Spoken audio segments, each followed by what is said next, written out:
अब श्री राम सीता जी के पास में पहुंचे हैं। सीता जी हाथ में जयमाला लेकर खड़ी हैं, लेकिन सीता की उम्र है लगभग 7 वर्ष और राम पूरे 15 वर्ष के हो गए। वर्ष 15 के भगवाना विवाह भयो है, कृपा सीता छोटी है इसलिए जरा झुक जाइए के झुक जाइयो तनिक रघुबीर के लली मेरी बारी है, झुक जाइयो लला रघुबीर लली मेरी बारी है, झुक जाइयो तनिक रघुबीर लली मेरी बारी है, झुक जाइयो तनिक रघुबीर।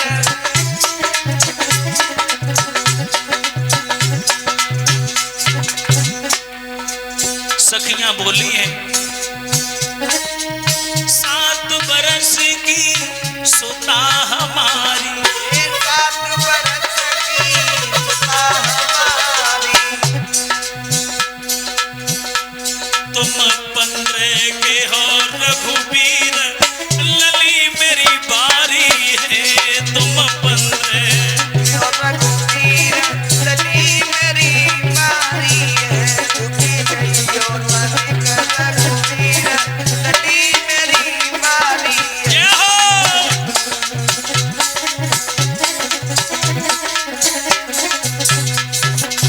जब सखियों ने कहा कि रघुबर झुक जाओ, मेरी सीता छोटी है आप बड़े हैं, तो राम तो बड़े सरल स्वभाव के हैं।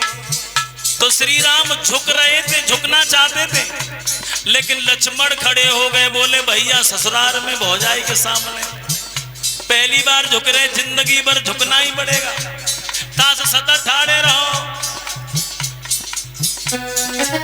झुकना नहीं राम मेरे भैया, झुकना नहीं राम मेरे भैया, हम कर जोड़े पड़े प्यारे भैया, हम कर जोड़ी पड़े प्यारे भैया, अरे नए झुकनो पड़े अकीर लली नए पारी है, नए झुकनो पड़े अकीर लली नई बारी है, झुकी जइयो तनिक रघुबीर लली मेरी बारी, झुकी जाइयो तनिक रघुबीर लली मेरी बारी है, झुकी जाइयो तनिक रघुबीर बिदरिया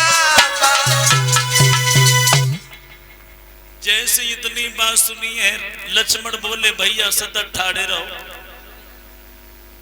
अगर ससुराल में अगर झुक गए तो जिंदगी भर झुकना ही पड़ेगा। अब जनकपुर की सुकुमारियां कान लगी हो रही, जो बड़े भाई हैं वे तो बड़े सीधे मालूम पड़ रहे, लेकिन जो छोटो छोटो सो ना है गोरो गोरो सो, जो जितना छोटो है उतना ही खोटो है। एक लड़की बोली तू कुछ कह ले ना, दूसरी बोली तू कह ले, तू अच्छी अच्छी जानते हैं। तो एक लड़की बोली है लक्ष्मण तुम यहाँ पर बहुत बड़े नाक वाले बनते हो, हमारी अयोध्या में कितने बुरे बुरे कर्म होते हैं कभी आपको मालूम है? लक्ष्मण बोले मेरी अयोध्या में क्या बुरे कर्म होते हैं? तो वो लड़की बोली तुम्हें मालूम नहीं तुम्हारी अयोध्या में क्या कर्म होते हैं?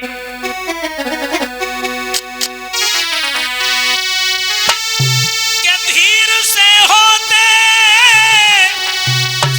और ना तकदीर से होते,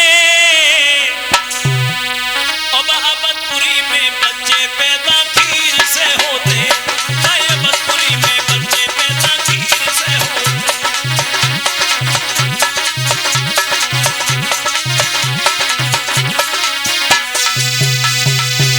जवाब बताओ तुम्हारी अयोध्या में तो खीर खा खा कर बच्चे पैदा होते। लक्ष्मण कहने लगे भैया राम सुन रहे हो? अरे सुन रहे हो? जनकपुर की सुकुमारियां कहने लगी सुन रहे और सुनना चाहते हो?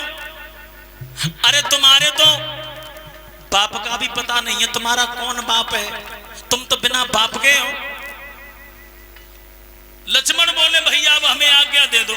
राम कहने लगे लक्ष्मण तुम्हें दिखाए सो तुम को, तो लक्ष्मण कहने लगे सुकुमारियां तुम हमसे कह रही हो कि हमारी अयोध्या में खीर खाएगा कि बच्चा पैदा हो, तो चलो बढ़िया है, लेकिन तुम्हारे जो जनकपुरी में कितने अच्छे काम होते हैं। जा जनकपुरी में अगर कहो लड़किन की आवश्यकता हो तो कुछ खाइबे की जरूरत ना है कि चोर कर होती और ना सोर कर होती, और जा जनकपुरी में लड़की धरती फोड़ के होती, जा जनकपुरी में लड़की धरती फोड़ के होती।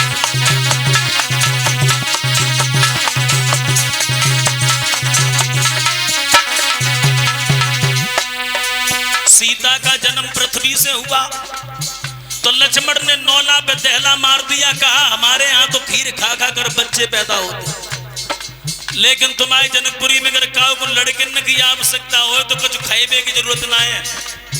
एक फावड़ा और डलिया लेके गांव से बाहर खेतन में निकल जाओ, खेतन में से बिटरियां खोदो और डलिया में भरो, आंगन में पटक दो, और ज्यादा चाहिए तो फिर खेत में हल चलाने लगो तो निरी निकरे आती हैं पत्ती में से। अब सुकुमारियां सभी खामोश हो गई। लक्ष्मण कहने लगे आपने हमसे ये कहा था कि तुम हमारा कोई बाप नहीं है, तो चलो तुम्हारी बात को हम वरीयता दे रहे हैं, स्वीकार कर रहे हैं कि हमारा कोई बाप नहीं है, लेकिन कम से कम मेरी माँ तो है जिस माँ ने हमें 9 महीने तक उदर में रखा, लेकिन तुम्हारा न तो कोई बाप और न कोई अम्मा, ना है त्यारो बाप ना है महातारी, कहे कल ना है त्यारो बाप ना है महातारी, कहे लखन बलकारी, रंग बरसे गोरे रंग बरसे।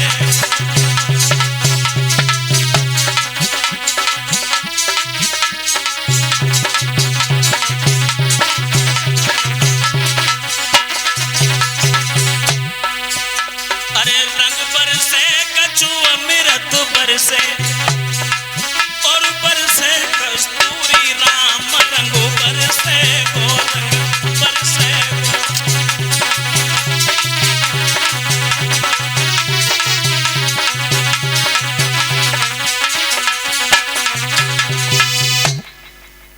लक्ष्मण बोले तुम्हारे यहाँ पर कुछ खाने की आवश्यकता नहीं है,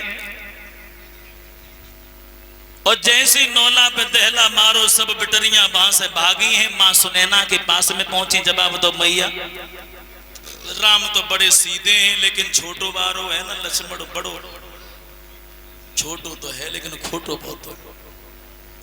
सुनैना आई है, लक्ष्मण से कहा बेटा मेरी बेटी सीता कब तक जयमाला लेकर खड़ी रहेगी? लक्ष्मण बोले मैया तू काहे को परेशान है, अरे सीता भाभी को मेरे पास भेजो। क्या मतलब? मतलब ये है तुम्हें मालूम नहीं कि भैया राम ने धनुष तोड़ दिया और मैंने चरणों का आशीर्वाद नहीं ले पाया, तो हम राम के चरणों पर लेट जाएंगे और हम जब तक नहीं उठेंगे जब तक राम हमें झुक के उठाएंगे नहीं। जब बात सीता को बताई दी कि जैसे राम हमें उठाने के लिए झुके और वैसे ही आप जयमाला डाल देना। अब तो भाइयों ऐसा ही हुआ, लक्ष्मण राम के चरणों पर लेट गए, राम ने जैसे लक्ष्मण को उठाया सीता जी को मौका मिल गया गले में जयमाला डाल दी। बोल लखन सिया रामचंद्र की। जयमाला डाल दी, विवाह की तैयारियां शुरू हो गई, खेत लगन दी गई। ये खेत लगन कहां से चली है? बेटी की शादी में जो खेत लगन दी जाती है ये चली है सीता के विवाह से। सीता के विवाह से खेत लगन दी गई है, क्योंकि पहले से कोई तिथि तो निश्चित थी नहीं, वो तो केवल एक स्वयंवर था, जो धनुष को तोड़ देगा वैसे ही उसके साथ शादी हो जाएगी। तो राम ने धनुष तोड़ दिया, अब जल्दी जल्दी विवाह की तैयारियां हुई तो वहीं पर खेत लगन चली। तो सीता के विवाह से खेत लगन चली। एक दूत भेज दिया अयोध्या के लिए, महाराज दशरथ को सूचना भेजवाई तो दशरथ बारात लेके पहुंच गए। जो भरत शत्रुघ्न रह गए थे वो भी पहुंच गए जनकपुरी में। बेटी की शादी में जो धन बाबा चलता है, धन बाबा ये कहां से चला? सीता के विवाह से। धान क्यों बह जाता है? लड़की है धान सूचक और लड़का होता है गेहूं सूचक। आपने देखा होगा धान की पौध एक खेत में उगाई जाती है और बिहान राम आए, सिया जी को बिहान राम आए, सिया जी को बिहान राम आए, हाँ सिया जी को बिहान राम आए।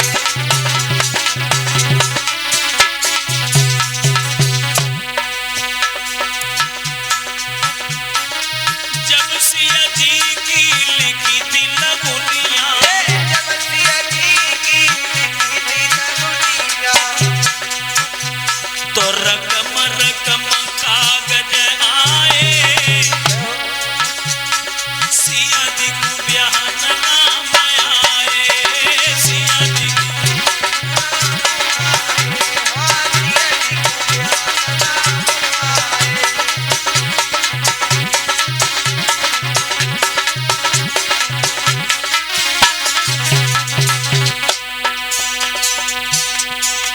जब सिया जी की पड़ी थी भमरिया, जब सिया जी की पड़ी थी भमरिया, तो ब्रह्मा वेद पढ़न आए, सिया जी को बिहान राम आए, सिया जी को। आए, हाँ सिया जी को बिहान राम आए।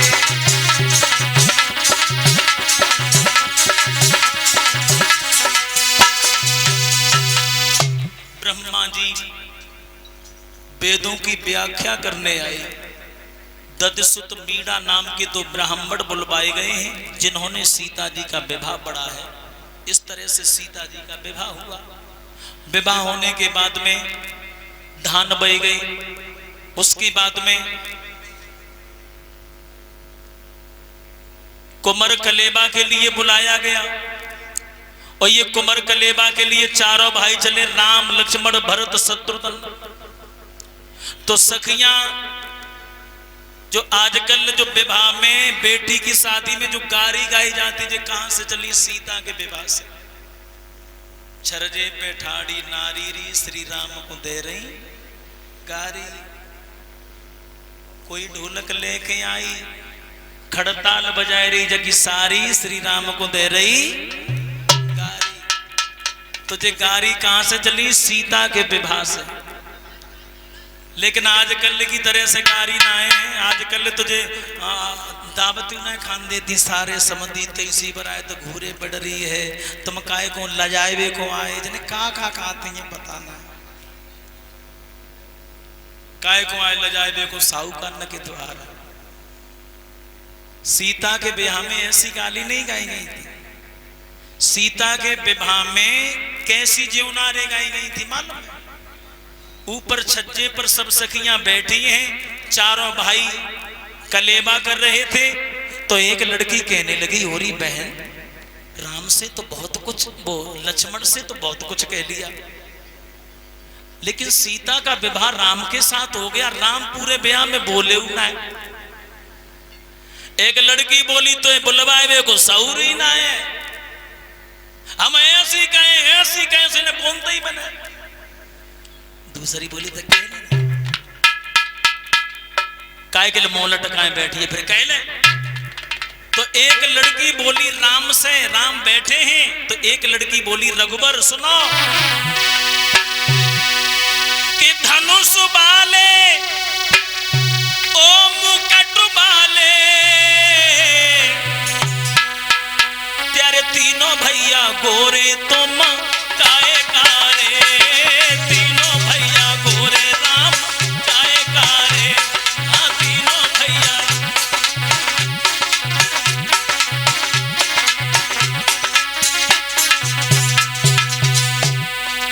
एक लड़की बोली राम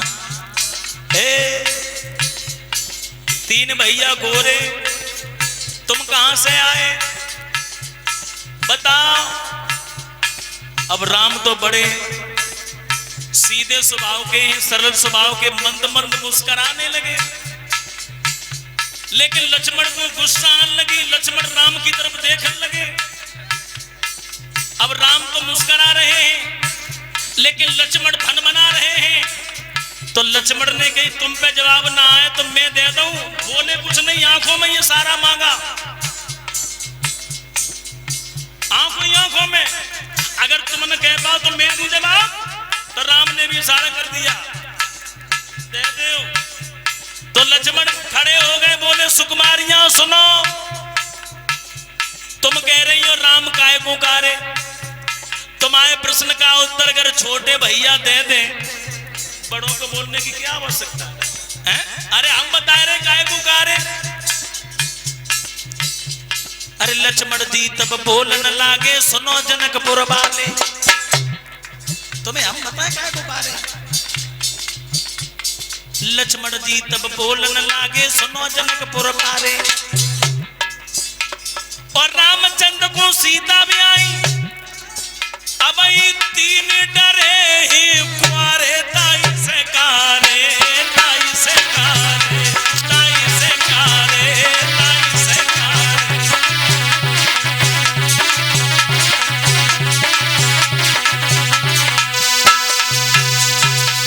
लक्ष्मण कहने लगे भैया राम का विवाह सीता के साथ हो गया तो वो कारे पड़ गए, और हम तीन कुआरे, अगर हम तीनों के विवाह हो जाए तो हम चारों भाई एक समान हो जाएंगे, एक जैसे हो जाएंगे।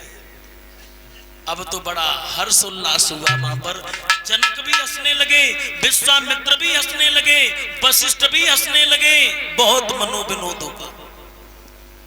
जनक की एक छोटी बेटी थी उर्मिला, उर्मिला का विवाह लक्ष्मण के साथ करवाया। जनक के एक भैया थे कुशध्वज, उनकी दो बेटियां थी मांडवी और श्रुतकीर्ति। मांडवी का विवाह भरत के साथ हुआ और श्रुतकीर्ति का विवाह शत्रुघ्न के साथ हुआ। विवाह हुआ, विवाह होने के बाद में अब तो बारात पहले रुकती थी, एक दो दिन नहीं, महीने दो महीने। जैसे चलने के लिए प्रस्थान करने के लिए कहते हैं, वैसे जनक पैर पकड़ लेते, नहीं महाराज आज और ठहर जाओ, बड़ा आनंद आ रहा है। जैसे ही दशरथ चलने के लिए कहते हैं कि अब हमें विदा दे दो, वैसे जनक हाथ जोड़ लेते, नहीं महाराज आज और ठहर जाओ। एक दो दिन नहीं, एक महीने तक बारात रुकी रही जनकपुरी। जनकपुर की सुकुमारियां राम लक्ष्मण चारों भाइयों से हंसी ठिठोले करती रही। भगवान राम आनंद करते रहे जनकपुरी में। एक महीने के बाद में जो दशरथ के गुरु थे वशिष्ठ, वशिष्ठ ने जनक से कहा राजन बहुत आनंद हुआ, अब हमें आज्ञा दो, क्योंकि सारी अयोध्या हमारे आने की प्रतीक्षा कर रही है। गुरु का आदेश मौनम स्वीकृति। अब तो जैसे ही वशिष्ठ जी ने कहा वैसे ही महाराज जनक मौन पड़ गए। अब बारात विदा होने लगी। जोशीले करुण रस के करुणा के बाजे बजने लगे। अयोध्या में सभी सुकुमारियों को मालूम पड़ा, सारी जनकपुरी की सुकुमारियां आने लगी। मैया सुनैना के आंगन में सभी कहने लगी रानी, अरे किसने विदा की स्वीकृति किसने दे दी इतनी जल्दी बारात को क्यों विदा कर रही हो? अब तो पूरी जनकपुरी में एक शोक लहर, जो विदा सीता जी की विदा हो रही थी तो सभी सखियां सीता की रो रही। और भाइयों बेटी की विदाई बहुत रुलाती है। बेटी चाहे अमीर की हो चाहे गरीब की हो, लेकिन बेटी सबकी बेटी होती है। बेटी अपने गांव की शहर की अगर हरिजन की भी बेटी है और कहीं बाहर विभाई गई है, उस गांव में या उस नगर में अगर तुम गए हो, तुम्हें मालूम पड़ जाए मेरे पड़ोस की बेटी है, हरिजन की बेटी है, तो तुम अवश्य जाओगे उसके पास, 50 रुपए दे के आओगे, क्योंकि मेरे पड़ोस की बेटी है। तो बेटी की विदा यानी हर इंसान को रुलाती है, और सबकी बेटी हुआ करती है। आज मैया सुनैना रोती जा रही हैं, सीता जी को संवारती हैं, सजाती जा रही हैं। सभी जनकपुर की सुकुमारियां आती हैं, रानी को समझाती हैं, रानी धैर्य धारण करो, तुम भी एक दिन आई थी, रोना बंद करिए, रोइए मत। लेकिन भाइयों, मैया सुनैना सीता जी को संवारती जाती हैं, सजाती जाती हैं, आंखों से आंसू बहाती जाती हैं। वो महाराज विदे कितने बड़े ज्ञानी थे, राजा विदे, लेकिन उन्होंने देखा चारों बेटियों को विदा करते हुए, और चारों बेटियां जब अपना घर छोड़ के जब चली हैं, तो महाराज जनक आज पछाड़ खाकर जमीन पर गिर पड़े, रोने लगे। सभी ऋषि ब्राह्मण समझाते, राजन आप बहुत बड़े विद्वान हैं, रो मत। महाराज जनक कहते हैं, हम जानते हैं हम बहुत बड़े ज्ञानी हैं, लेकिन आज हमें रोने दीजिए। सीता जी रो रही है। और भाइयों, जिन बेटियों की मां नहीं हुआ करती हैं, जब वो बेटी ससुराल के लिए जाती है तो उस मां की बहुत याद आती है। जिन बेटियों के पिता नहीं होते और बेटी अपने बाबुल का घर छोड़ के जब जाती है तो उस बेटी की छाती फटती है। अपने पिता की तस्वीर अपने छाती से लगा के रोती है, पापा तुम हमें आशीर्वाद नहीं दोगे, तुम अपनी बेटी को विदा नहीं करोगे। बेटी की पिता सब किसी को रुलाती है। आज महाराज जनक रो रहे हैं, मैया सुनैना अपनी बेटी को विदा कर रही हैं। महाराज जनक कह रहे हैं, बेटी सीता जा रही हो,